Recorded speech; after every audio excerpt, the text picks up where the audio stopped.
оңай тиген жоқ. Сабыр етуден басқа шара жоқ. Атыраудағы қанды оқиға құрбандарының жақындары пікір білдірді. Атырау облысында орын алған қанды оқиғаға қатысты марқұмдардың туысы мәлімдеме жасады. Бұл туралы Алаш.кз сайты хабарлайды.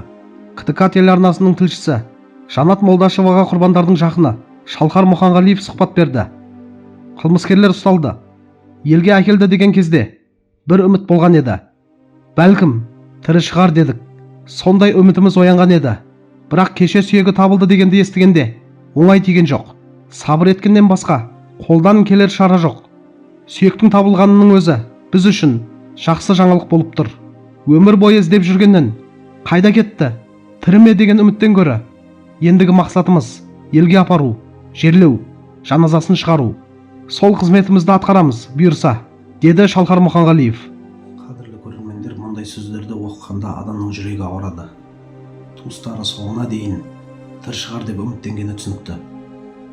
Адам жақынынан үміт үзгісі келмейді. Өкінішке қарай, бәрі қайғылы аяқталғаны өте ауыр. Дегенмен сүйектерінің табылып, туған жеріне апарып жерлеуге мүмкіндік болғаны да маңызды шығар. Қазақ үшін адамды өз елінде, ата-бабасының қасында жерлеу үлкен парыз.